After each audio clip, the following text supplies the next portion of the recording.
Hello बच्चों, कैसे हो आप लोग? मस्त एकदम। तो अब एग्ज़ाम का टाइम पास आ रहा है, जेई नीट, राइट। तो अभी तो अंदर में बहुत खलबली मच रही होगी, क्या पढ़ें कैसे पढ़ें, राइट। सारा कुछ पढ़ रहे हैं तो बच्चों के दिमाग में अभी के टाइम काफ़ी टेंशन होता है। लेकिन घबराने की बात नहीं है, बिल्कुल आपको बेसिक्स को लेके चलना है, राइट। बेसिक्स को नहीं भूलना है, क्योंकि जेई हो या नीट हो, बिटसेट हो, बेसिक अगर आपका स्ट्रांग है, ठीक है, कुछ क्वेश्चंस प्रैक्टिस करने होते हैं बेसिक्स के नॉलेज के ऊपर, तो आपको घबराना नहीं है। आपको बेसिक से बन के रहना है, प्रैक्टिस करते रहना है, और जो भी एग्ज़ाम हो बिल्कुल भी नहीं डरने का तो नहीं है, राइट। कॉन्फिडेंट होकर एग्ज़ाम देना है। लेकिन अभी एग्ज़ाम का भूल जाओ, अभी सिर्फ प्रैक्टिस पे ध्यान दो, राइट। इसलिए मैं आपको वीडियोज़ बना रहा हूँ ताकि आपका बेसिक्स बिल्कुल इंटैक्ट रहे। बहुत बच्चों को मैं सुन रहा हूँ, देख रहा हूँ कि वो बोलते हैं कि मैं और क्या क्वेश्चंस करूँ और क्या करूँ, लेकिन वो रिवीजन पे ध्यान नहीं दे पा रहे हैं। आपको छोटी छोटी चीज़ों का ध्यान रखना पड़ेगा एग्जाम में, राइट। जैसे थर्मोडायनेमिक्स है, हीट है, कैलोरीमेट्री है, इन सबों से कुछ भी कहीं से भी क्वेश्चन निकाल के आ सकता है। तो आपको बिल्कुल एक एक स्टेप को समझना है। अगर कोई डिराइव कोई फार्मूला है तो उस फार्मूले को एक एक चीज़ समझना पड़ेगा, वो फार्मूला कहाँ से आया और क्यों आया, उसमें हर एक टर्म्स का इंपॉर्टेंस आपको समझना पड़ेगा। ठीक है बच्चों, तो पहली बात घबराना नहीं है, अच्छे से प्रैक्टिस करना है, दिमाग को ठंडा रख के, राइट। तो आइए शुरू करते हैं। हीट ट्रांसफर ये काफ़ी इंपॉर्टेंट है और इजी भी है, बहुत मुश्किल नहीं है, इजी है इफ़ यू प्रैक्टिस वेल। तो हीट ट्रांसफर में बच्चों हमारे को बचपन से ही पढ़ते आए हैं ना, हीट कैसे कैसे ट्रांसफर होता है। कंडक्शन, राइट, कन्वेक्शन और रेडिएशन।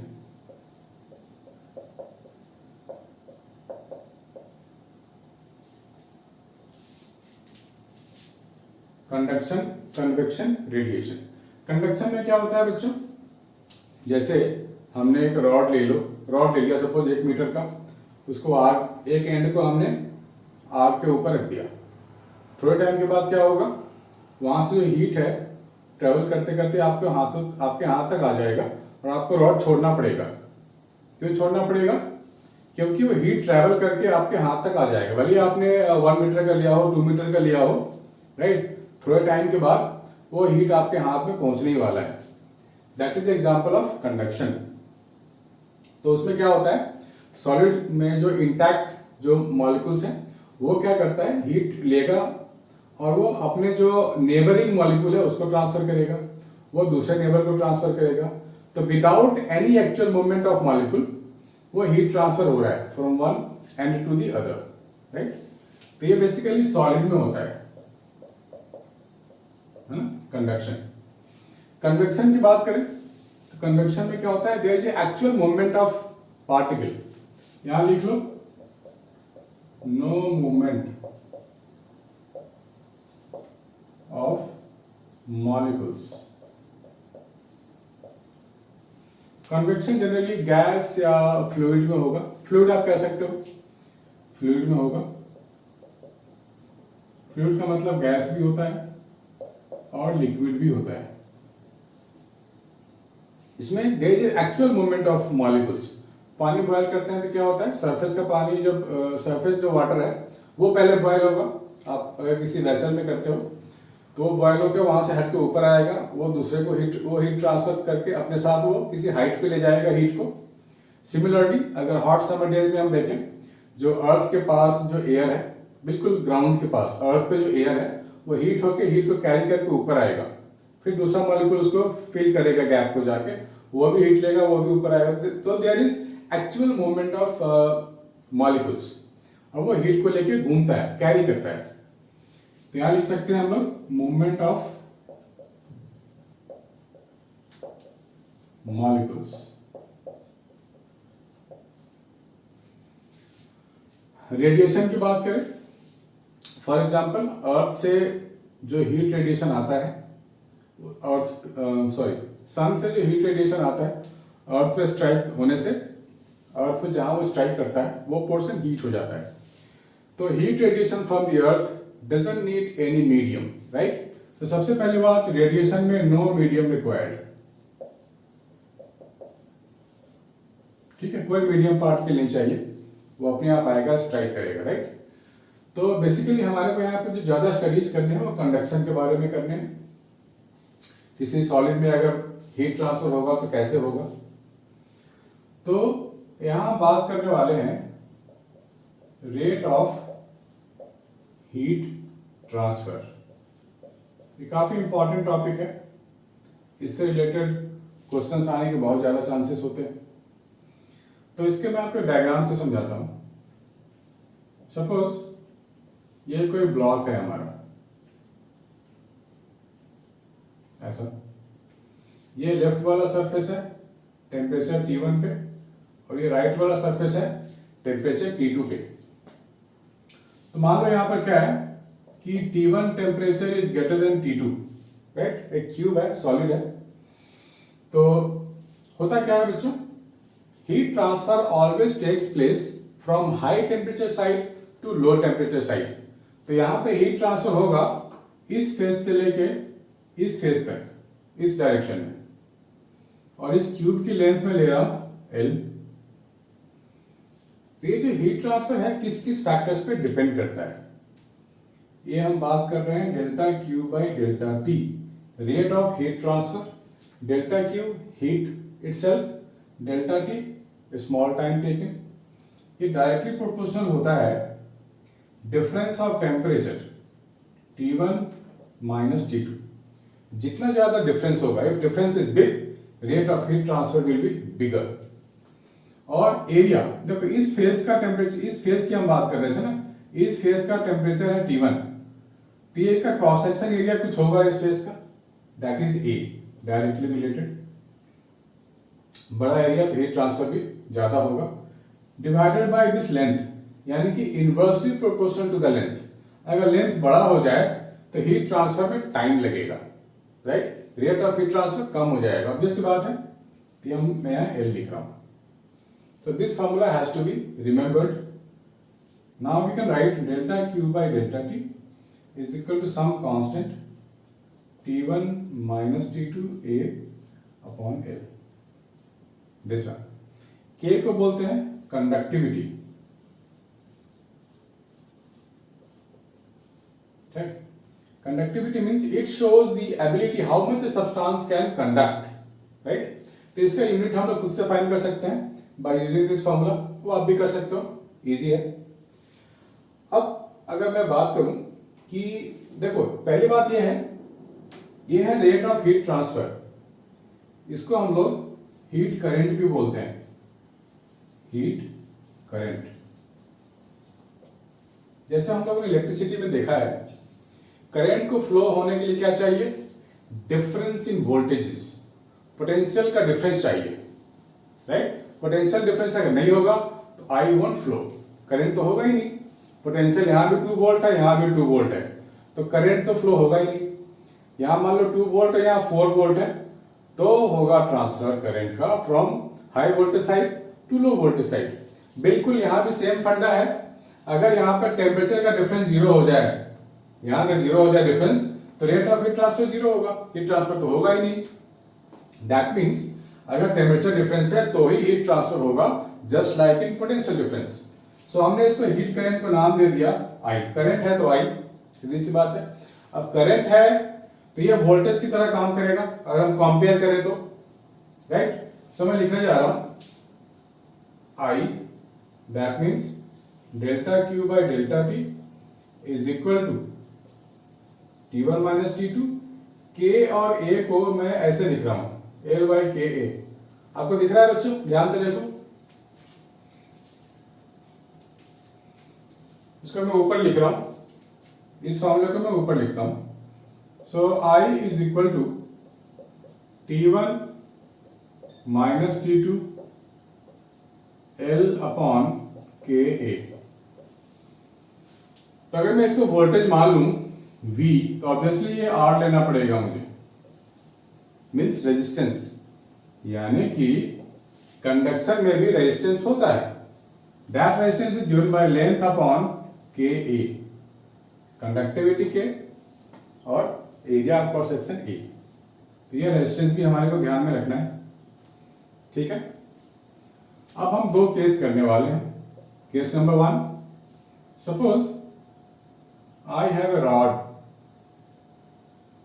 ये रॉड ए है, ये रॉड बी है, यहाँ पे टेम्परेचर T1 है, यहाँ टेम्परेचर T2 है, and T1 is greater than T2, तो हीट ट्रांसफर ऐसे होगा फ्रॉम T1 T2, मतलब दो रॉड है, हमने इनको ऐसे मिला के रख दिया है, सीरीज में बना के रख दिया है, ये जंक्शन कह सकते हैं दोनों रॉड का।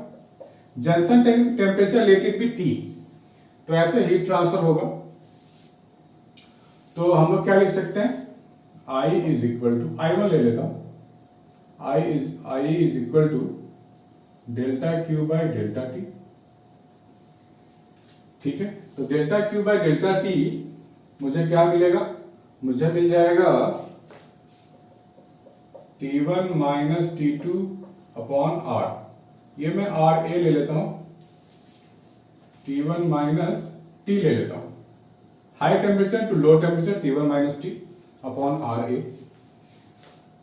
अब यही I इसमें भी तो फ्लो करेगा, है ना। तो एक काम करते हैं, इसको लिख लेते हैं I into RA is equal to T1 minus T, this one, equation 1। अब हम इसके लिए अगर काम करें तो मैं क्या लिखूंगा, I is equal to delta Q by delta T is equal to T minus T2, क्योंकि जब हीट ऐसे जाएगा तो this is still at higher temperature as compare to T2, so T minus T2 में ले रहा हूं temperature difference upon resistance of the rod B, RB, that means I into RB is equal to T minus T2, equation 2। अब add करते हैं इन दोनों को, add कर देते हैं, ऐड 1 एंड 2, तो मैं क्या लिखूंगा, I into RA plus RB, तो आ जाएगा T1 माइनस T2, है ना। That means I is equal to T1 minus T2 upon RA plus RB। तो इसका क्या मतलब हुआ बच्चों, current voltage upon total resistance, तो टोटल रेजिस्टेंस तो मेरे को ऐड मिल गया, ऐड हो रहा है ना। दैट मीन्स सीरीज में टोटल रेजिस्टेंस बिल्कुल इलेक्ट्रिकल वाला फॉलो करेंगे हम लोग, जो इलेक्ट्रिसिटी में देखते थे। That means R total is RA plus RB, ठीक है बच्चों, ध्यान में रखना। अब कर लेते हैं पैरेलल वाला, इसे हटा देता हूं मैं, और पैरेलल का देखते हैं कैसा आता है। जो हम लोग इलेक्ट्रिसिटी में किया है वैसा ही आता है या कुछ और आता है। तो let's take two rod, rod A, rod B, ठीक है। तो यहां पर टेम्परेचर T1 ले लो, दोनों एंड का, left and, this is rod A, this is rod B, left and का टेम्परेचर हम लोगों ने ले लिया T1, राइट हैंड का हम लोगों ने ले लिया T2। That means it is a given quantity हमारे पास है कि T1 is greater than T2, so current will flow like this. तो इसमें करंट मान लेते हैं I1 गया होगा, इसमें हीट करंट I2। सो अगर मैं I1 ले लूं तो मैं क्या लिखूंगा, T1 minus T2 upon RA, equation 1, right. और I2 क्या लूंगा बच्चों, T1 minus T2 upon RB, this one, है ना, इजी है। अब टोटल करंट जो आएगा वो तो यहां पे ऐड होके, यहां पे करंट अगर I होगा तो ये तो डिस्ट्रीब्यूट होके गया है ना, I1 और I2। So total current I में लिख सकता हूं I1 plus I2, that means T1 minus T2 by RA plus T1 minus T2 by RB। That means इसको सिंप्लीफाई कर लें तो I can get 1 by RA plus 1 by RB, this one. तो यहां पर हमारे को देखने को मिला T1 minus T2 upon 1 by R1 plus 1 by R2, मतलब RA और RB, ठीक है, दैट मीन्स टोटल रेजिस्टेंस मेरे को क्या मिला, या फिर इसको आप कॉम्प्लिकेट नहीं करो, अगर इसको हम लोग यहीं पे कैलकुलेट कर लें, यहां अगर कैलकुलेट कर लें T1 माइनस T2, तो ये मेरे को क्या मिलेगा, RA plus RB upon RA RB, है ना। आप इसको और रेशियो में लिखना चाहते हो वैसे वो भी लिख सकते हैं हम लोग, T1 माइनस T2, तो ये हो जाएगा RA RB upon RA plus RB, this one, right. So this is R total. So R total I am writing RA RB upon RA plus RB, और ये इसको हम ऐसे भी लिख सकते हैं 1 by RA plus 1 by RB, this one. मतलब जो पैरेलल का सिस्टम है वो भी सेम आ रहा है जो हम लोगों ने इलेक्ट्रिसिटी में देखा था, ठीक है। और तो हमें इन दोनों का भूलना नहीं चाहिए, ये काफी इंपॉर्टेंट एक्सप्रेशंस है, ये हमारे को हेल्प करेगा आगे क्वेश्चन सॉल्व करने में। अब बच्चों एक चीज और मैं बताना चाहता हूं, अगर हमारे पास अभी जो हमने फॉर्मूला लिखा delta Q by delta T is equal to K T1 minus T2 area upon length, कभी कभी एरिया आपका नॉन यूनिफॉर्म आ सकता है, राइट, कहीं मोटा कहीं पतला, तो जहां भी वेरिएबल वाली चीजें होंगी वहां मैं लिखूंगा dq by dt is equal to K, right, ये हो जाएगा change in temperature delta T, this is area upon length, right. यहां से हम लोग डिफरेंशियल इक्वेशन बना के फिर आगे सॉल्व कर सकते हैं, मैं आपको एग्जांपल में बताऊंगा, फिलहाल आप ये सारी चीजें अच्छे से नोट कर लो, we are going to do some good examples, note it down guys.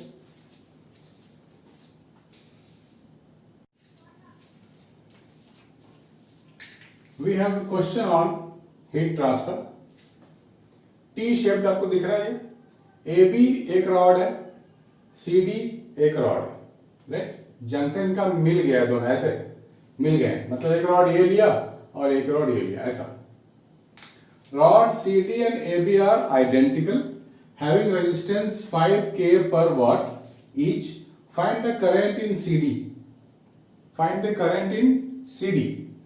तो बच्चों यहाँ टेम्परेचर गिवन है एंड 100 है, डी पे 25 डिग्री है और इस पे हमारे पास है 0, ठीक है। सबसे कम टेम्परेचर यहाँ है, तो 100 वाले से भी हीट यहाँ जाना चाहेगा, हाई से लो, और यहां से भी हीट यहाँ जाना चाहेगा, फिर ये दोनों हीट मिलकर के इधर जाएंगे, राइट। करंट में ऐसे होता है, तो ये भी तो हमारे पास इलेक्ट्रिसिटी है ना, हीट वाला इलेक्ट्रिसिटी करंट, तो यहां वाला मान लो ऐसे गया होगा, यहां वाला ऐसे, करंट 1 करंट 2, तो इधर जाएगा I1 प्लस I2 वाला करंट, ठीक है। तो लिख लेते हैं I1 is equal to delta Q1 by T is equal to, चलो जंक्शन तक पहले हीट को पहुंचा देते हैं, जंक्शन का टेम्परेचर मान लेते हैं थीटा है, तो हम लोग क्या करें 100 माइनस थीटा अपॉन रेजिस्टेंस। अब AB का रेजिस्टेंस, ये एक्चुअली मिड पॉइंट दिया गया है, यहाँ पे मिड पॉइंट पे जंक्शन है, तो रेजिस्टेंस भी आधा कर देते हैं, तो ये हो जाएगा 2.5 रेजिस्टेंस था ना ईच रॉड का, तो आपको लेना पड़ेगा 2.5, ये था, सॉरी I1 ये था, चलो अब I2 नाम दे देते हैं, लिख दिया तो लिख दिया ऐसा, इसके लिए I2 हो जाएगा CD वाले के लिए, that is delta Q2 upon delta T is equal to 25 minus theta upon CD वाला जो होगा वो 5 हो जाएगा, 5 हो जाएगा। तो हम लोग फॉलो कर लेते हैं ये वाला रूल, तो जो मैं I3 लिखूंगा इसके लिए CD, तो मैं लिखूंगा I1 प्लस I2,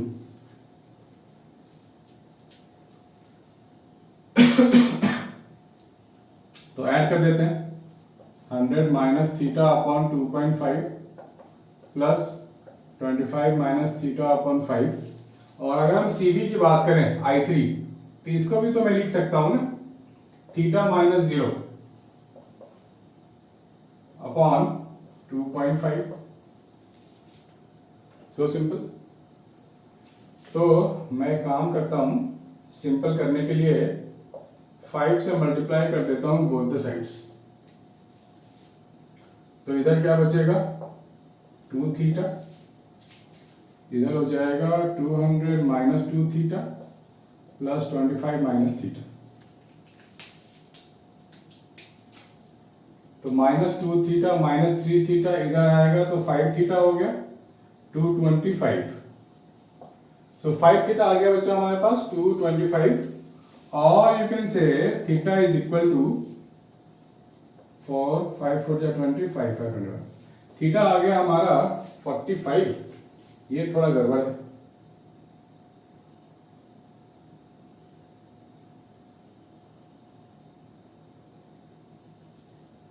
देख लेते हैं। चलो कोई बात नहीं। 25 से थीटा गया इधर 8, इस रॉड की है 5, 100 माइनस थीटा 2.5। फिर हमने इन दोनों को ऐड किया 100 माइनस दिस 25 माइनस 8/5। और ये दोनों मिलके इधर जाएंगे तो 2.5 theta minus 0 upon resistance, this is 2.5। तो हमने यहाँ कर दिया 5 से मल्टीप्लाई 2 थीटा हो गया। और इधर हो गया हमारा 200 minus 2 theta plus 25 minus theta. So 3 theta 5 theta 225। So theta is coming out to be 45 degree. ठीक है, रहने दो 45 डिग्री। नाउ हमारे को अब यहां फाइंड करनी है करंट इन CD। तो करंट इन CD क्या होगा बच्चों, I2। यहां डाल देते हैं 45, 25 minus 45 upon 5, that means minus 20/5, यानी कि -4 आएगा हमारा जूल पर सेकंड। माइनस इसलिए आ रहा है क्योंकि हम लोगों का डायरेक्शन उल्टा हो गया है ना, हमें ऐसे लेना चाहिए था। तो आप नोट डाउन कर लो बच्चों जल्दी जल्दी फटाफट।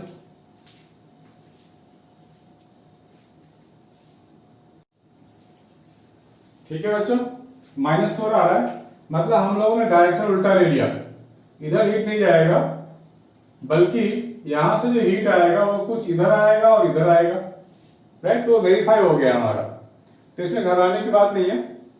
ये हम लोग का कॉन्सेप्ट और स्ट्रांग हो गया कि हाँ, हीट यहां से कुछ इधर जाएगा कुछ इधर जाएगा। बात सही भी है, ये सबसे हाईएस्ट टेम्परेचर पे है, तो ये डिस्ट्रीब्यूट करेगा हीट को इधर और इधर।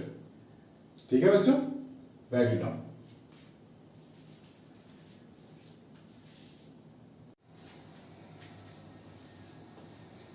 हेलो बच्चों, आज हम लोग करने वाले हैं ब्लैक बॉडी रेडिएशन। ये एक्चुअली काफ़ी इंपॉर्टेंट है नीट एग्जाम्स के लिए और IIT JEE के लिए। इससे एक क्वेश्चन आ ही जाता है और बहुत सारे बच्चे इसको ध्यान नहीं देते, इसको छोड़ देते हैं, सोचते हैं कि it is a list important, right. But ऐसा नहीं है, इससे एक क्वेश्चन तो आप मान के चलो कि आएगा आएगा। और वो काफ़ी ईजी होता है अगर हम लोग थियोरेटिकल पोर्शन भी अच्छे से कर लें और इस पर कुछ क्वेश्चन भी प्रैक्टिस कर लें तो ये काफ़ी आसान लगेगा आपको। ठीक है बच्चों, let's start with this. Black body actually होता क्या है, बहुत लोगों को लगता है कि नाम है ब्लैक तो ये ब्लैक बॉडी हो गया, है ना। अगर मैं इसको ब्लैक रंग अगर की बात करूं तो ये ब्लैक बॉडी हो गया, राइट। नॉर्मल भाषा में तो ऐसे ही बोलेंगे, बट ऐसा नहीं है बच्चों। हम लोग यहाँ बात कर रहे हैं रेडिएशन की। ऐसा बॉडी जो पूरा एनर्जी रेडिएट कर पाए, right, that is called black body. तो देख लेते हैं कुछ डेफिनेशंस, कुछ आपको लिखने पड़ेंगे जो काफी बेसिक है, इंपॉर्टेंट भी है, तो आप लिखते जाओ जो जो मैं आपको बता रहा हूं। Basically any body, it is any body which absorb radiation. जो ब्लैक बॉडी होगा वो एब्जॉर्ब भी अच्छा करेगा और बहुत ही फास्ट रेट से रेडिएट भी करेगा एनर्जी को, राइट। अच्छे से लिखना बच्चों, any body which absorb radiation of all wavelength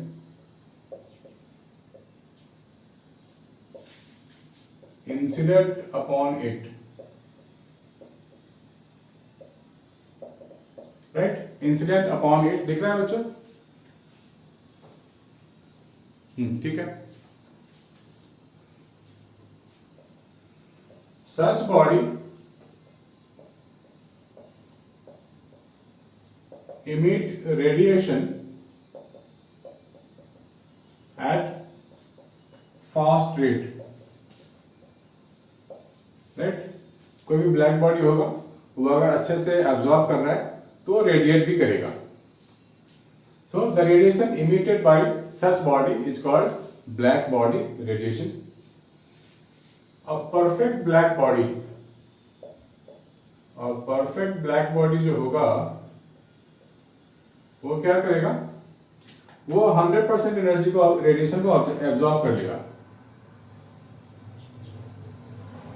absorb 100% of radiation.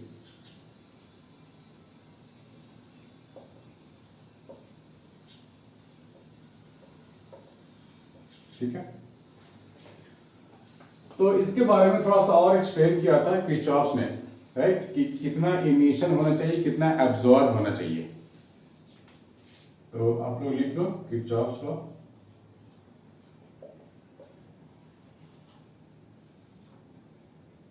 ठीक है। इसका मैं एक एग्जांपल ये भी दे सकता हूं कि अगर हमारे पास कोई ऐसा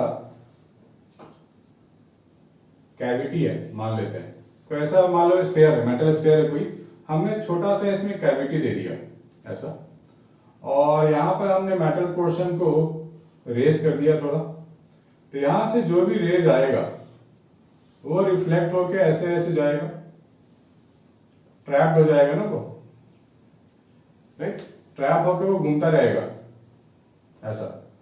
तो ये बॉडी भी काफी एब्जॉर्बिंग हो गया, सारा ऑब्जॉर्व कर रहा है जो भी रेज आ रहा है, rays will keep reflecting inside, इसको बाहर निकलने के चांस बहुत कम है। तो इसको भी हम लोग क्या बोल सकते हैं, ब्लैक बॉडी, सारा एब्जॉर्ब कर पा रहा है। किरचॉफ्स लॉ ने बोला था a black body is good absorber as well as good emission, right, मतलब good absorbers are good radiators, good absorbers are good radiators। ये हम ब्लैक बॉडी की बात कर रहे हैं। तो इसमें दो चीजें हमारे को बताई थी, एक तो बताया था इमिसिव पावर,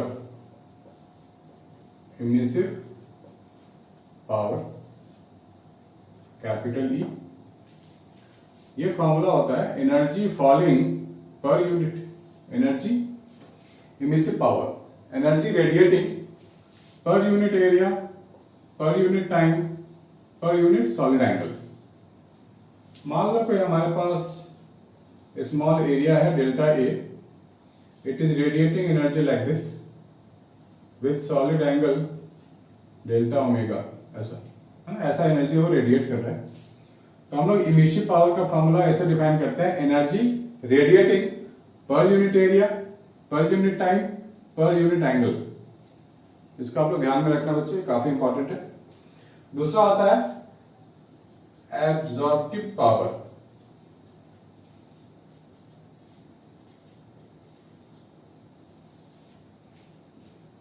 ए, ये होता है एनर्जी इंसिडेंट, ऊपर में होगा एनर्जी एब्जॉर्ब, राइट। सो दोनों एनर्जी है तो इसके कोई यूनिट और डायमेंशन नहीं होंगे, यानी कि absorptive power has no unit no dimension. इस पर क्वेश्चन आ सकता है, write the dimension of absorptive power, इसका तो हम लोग फाइंड कर सकते हैं, ये तो डायमेंशन लेस हो गया। सो आगे लिखो। तो किरचॉफ्स लॉ ने बोला था कि किसी भी बॉडी का emissive power upon absorptive power ये हो जाता है हमारे पास energy of black body. Emissive power of a black body can be defined as emissive power of any body upon absorptive power of that body। ये हम किसी भी बॉडी के लिए बात कर रहे हैं, इनका जो रेशियो लेंगे ये आ जाएगा ब्लैक बॉडी का इमिसिव पावर, है ना, इन दोनों का रेशियो। इसको आपको ध्यान से रखना है। मतलब अगर हमारे पास किसी ब्लैक बॉडी की बात करेंगे अगर हम लोग, तो उसका इमिसिव पावर ज्यादा होगा तो एब्जॉर्प्टिव पावर भी ज्यादा होगा, मतलब सेम रेशियो में इंक्रीज करेगा। और इमिसिव पावर अगर कम होगा एब्जॉर्प्टिव पावर भी कम होगा, and this ratio is same at same temperature for different bodies. इसको आपको नोट डाउन कर लो बच्चों।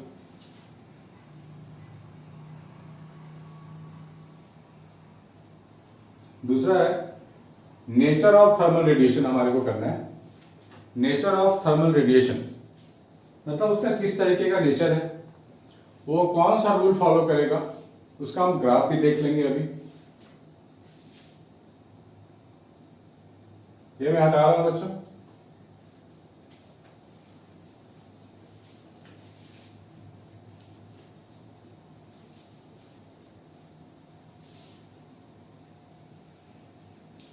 तो यहां पे हमें देखना है nature of thermal radiation.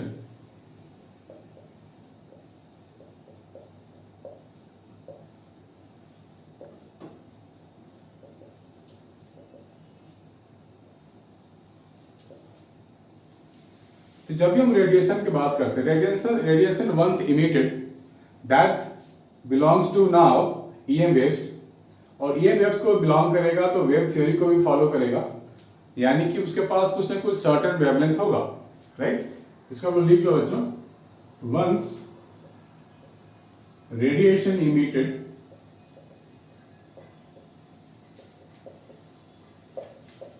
it comes under EM waves, electromagnetic waves, and hence follow wave theory, right। जो भी वेव थ्योरी के रूल्स होंगे वो फॉलो करेगा। hence they have some wavelength, इनके पास कुछ ना कुछ वेवलेंथ अब जरूर होगा, तो क्योंकि वेव थ्योरी को फॉलो करेंगे। तो it has been found that जब हम हीट की बात करते हैं, जब हम टेम्परेचर रेज करते हैं, तो टेम्परेचर रेज करने से उनका जो वेवलेंथ है वो कम होता जाता है। टेम्परेचर रेज करने से क्या होगा, wavelength becomes come come, less less less, so intensity of light बढ़ती जाती है। तो यहां लिख सकते हैं हम लोग, एक ग्राफ ड्रॉ कर सकते हैं, जो कि पहले भी आ चुका है नेट में एग्जाम में, जिसको आप लोग विंस डिस्प्लेसमेंट लॉ कहते होंगे, बच्चों ने पढ़ा होगा। ये इंटेंसिटी ऑफ लाइट है और ये लैम्डा है, राइट। और ये बनाया गया है एट सर्टेन टेम्परेचर T1।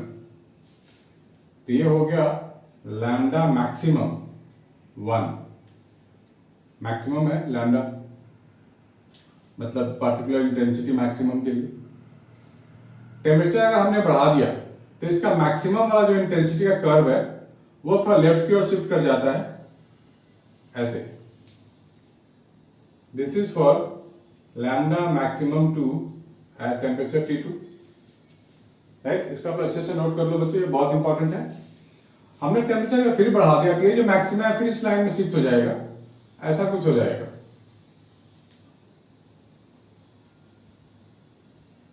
ये है lambda maximum 3, this is your temperature T3।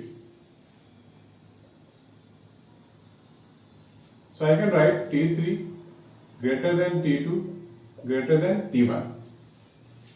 That means lambda directly proportional or you can say inversely proportional to temperature. Temperature हम बढ़ाते जा रहे हैं, लैम्डा यहाँ पे कम होता जा रहा है, डिक्रीज होता जा रहा है और इंटेंसिटी बढ़ती जा रही है. और we can say lambda is equal to some constant upon T. That means lambda into T is equal to B. इस बी को हम लोग बोलते हैं विन्स कांस्टेंट. और लैम्डा जो डिस्प्लेसमेंट ले रहा है लेफ्ट की तरफ, इसको विन्स डिस्प्लेसमेंट लॉ भी कहते हैं. Wins displacement law. सो इस पे ग्राफिकल क्वेश्चन भी आ सकता है, न्यूमेरिकल क्वेश्चन भी आ सकता है. Anything can be asked. ये बहुत इंपॉर्टेंट है बच्चों. आगे लिख लो. Stefan Boltzmann law. जब 11th में आप लोगों ने हीट किया था तो ये जरूर मिला होगा सबको. Stefan Boltzmann law. सबसे पहले इसका नाम लिख लो.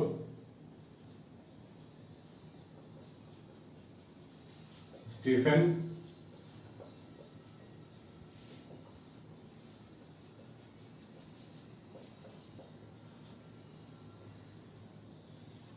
नाम लिख लो बच्चों.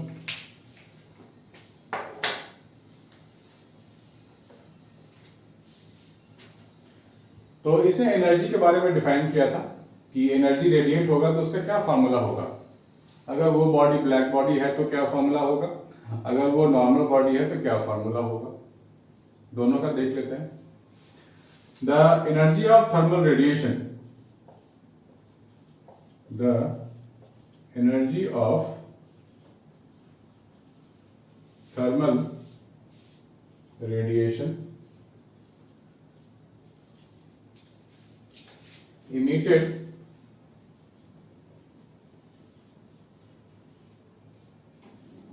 per unit time by a black body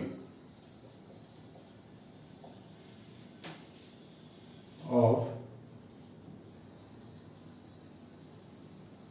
surface area A is, हम लिखते हैं U is equal to sigma A T to the power 4. मतलब that energy of thermal radiation emitted पर यूनिट टाइम. वो टाइम भी इसमें आ चुका है, पर यूनिट टाइम इसमें हम लोगों ने डाल चुके हैं. तो ध्यान रखना आप लोग क्वेश्चन सॉल्व करने time. That is constants, Boltzmann constant sigma. ये है सरफेस एरिया ए और ये है टेम्परेचर टू द पावर 4. और जब हम लोग टेम्परेचर की बात करते हैं तो temperature should be in kelvin. ध्यान रखना बच्चों, डिग्री में नहीं चलेगा. अगर हम लोग suppose if the body is not a black body,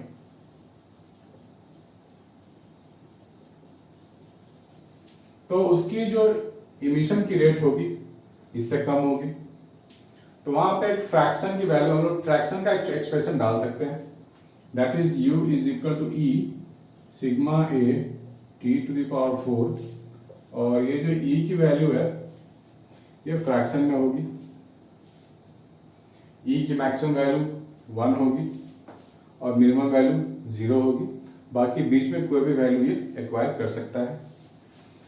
तो E इज इक्वल टू 1 होगा किसके लिए, यहाँ E इज इक्वल टू 1 है ना. So E is equal to 1 for any perfectly black body.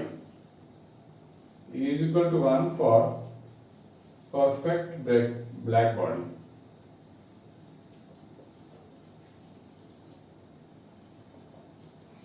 And E is equal to 0 for completely reflecting surface. For completely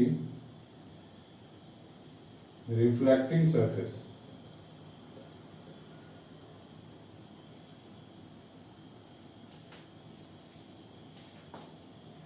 ठीक है बच्चों. अगर हम दो टेम्परेचर्स की बात करें, टेम्परेचर T1, टेम्परेचर T2, तो हम लोग हीट एनर्जी का जो चेंज होगा वो फाइंड कर सकते हैं, कितना हीट एनर्जी का चेंज आया। Suppose for U1 I am dealing with temperature T1, that means E sigma A T to the power 4, और दूसरा टेम्परेचर है T2, E sigma A T2 to the power 4. So there will be a difference in energy, or you can say energy will flow from high temperature side to low temperature side. Energy flow तो होगा ही, heat energy flows from high temperature side to low temperature side. और यहाँ पे क्या है कि temperature T1 is greater than T2, so हमारे पास लिख सकते हैं U1 minus U2 that is change in energy, और you can say rate of heat flow EA sigma that is T1 पे पावर 4 माइनस T2 पे पावर 4। कभी कभी हीट फ्लो जब हीट चेंज निकालने को आ जाए, दो टेम्परेचर गिवन है तो we can do like this, और किसी जब सिंगल टेम्परेचर की बात होगी बोला simply find the heat of that body, और heat of black body, thermal radiation by the black body, तो यहाँ पे रुक जाएंगे। जनरल बॉडी होगा तो फिर हमें ई की वैल्यू देखनी पड़ेगी कितनी है, क्वेश्चन में गिवन होगा वो चीज, वो फाइंड करके यहाँ डालेंगे। तो बच्चों आपको सारी चीजें इंपॉर्टेंट है, इसमें से कुछ ना कुछ मैं बार बार कह रहा हूँ, इसको इग्नोर नहीं करना है, इसको अपने नोट्स बना लो, हाफ एन आवर 1 आवर अच्छे से रीड करोगे, और कुछ नहीं है इसमें, क्वेश्चन होना ही होना है। ग्राफ अगर दे देगा तो इंटेंसिटी का बोल सकता है कि वो इंटेंसिटी कैसे वैरी कर रहा है। अगर इंटेंसिटी दे देगा और ये ट्रेंड आपको बताने को बोलेगा, टेम्परेचर का ट्रेंड बताओ, या फिर दे सकता है इंटेंसिटी भी गिवन है, टी भी गिवन है, बोला जाएगा लैम्डा का ट्रेंड बताओ। So anything can be asked from this, और न्यूमेरिकल भी आ सकता है इस फॉर्मूले से। So you have to do it and don't avoid it. बहुत सारे बच्चों को देखा है अवॉइड करके चल रहे हैं, उनको लगता है इंपॉर्टेंट नहीं है, तो बार बार मैं कह रहा हूँ इट्स वेरी इंपॉर्टेंट। तो बच्चों नोट इट डाउन करो, एंड इस पे क्वेश्चंस भी कर लेंगे हम लोग।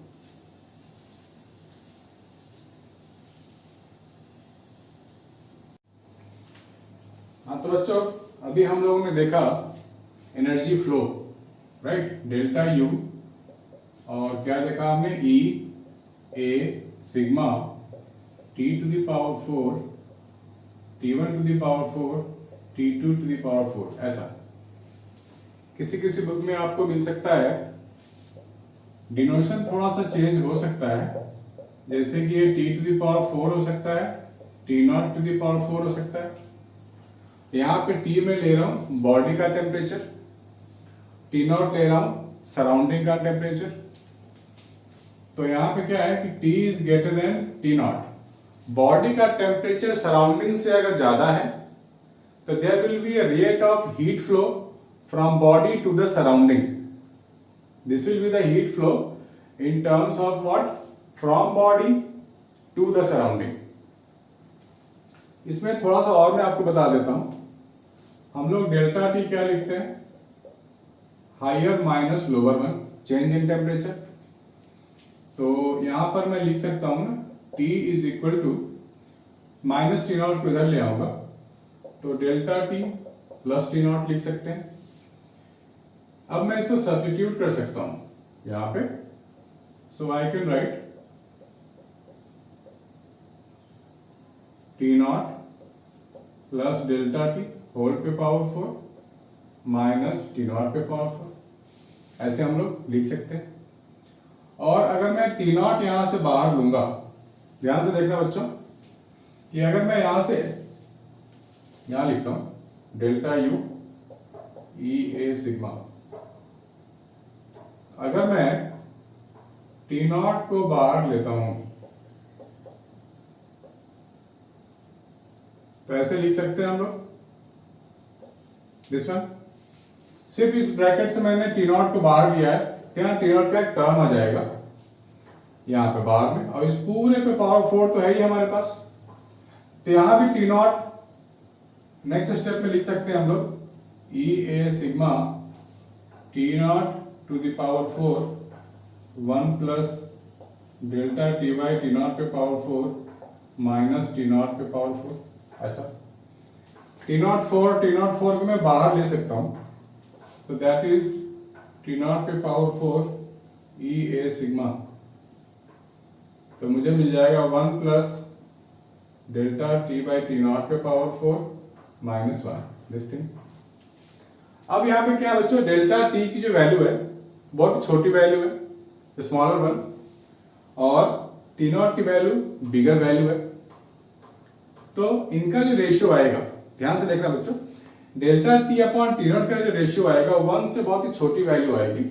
तो मैं यहाँ पे बाइनोमियल के अकॉर्डिंग मैं इस 4 को यहाँ पे नीचे लिख सकता हूँ। बाइनोमियल थ्योरम जिसने भी किया है वो समझ गए होंगे, और नीट वाले बच्चों अगर नहीं भी समझ रहे हो, आपका मैथ्स नहीं है, बाइनोमियल नहीं समझे हो तो कोई बात नहीं, मैं आपको जनरल चीजें बता देता हूँ। 1 plus x whole to the power n, and if x is very less than 1, तो हम लोग ऐसे लिख सकते हैं 1 प्लस nx। ये पावर अंदर आके मल्टीप्लाई हो जाएगा राइट साइड वाले टर्म से। तो मेरा कहने का मतलब यही था, ये वाला चीज मैं अप्लाई करने वाला हूं। तो I am getting delta u is equal to T naught के power 4 E A sigma 1 plus 4 delta T by T naught minus 1 है। ये 4 आ गया राइट वाले टर्म के साथ, 1 और 1 तो गया, तो मेरे पास क्या बचा 4 delta T by T naught. ये T naught to the power 4 है, ये टी नॉट है, तो मुझे क्या मिलेगा, कट जाएगा ना ये, तो दिस इज टी नॉट पे power Q E A sigma 4 delta T, ये वाला चीज। ठीक है, ये भी बहुत काम का एक्सप्रेशन है, इसको इग्नोर नहीं करना है, क्योंकि इसकी जरूरत पड़ सकती है हमारे को प्रॉब्लम सॉल्विंग में। ठीक है बच्चों, इसको नोट डाउन कर लो आप लोग।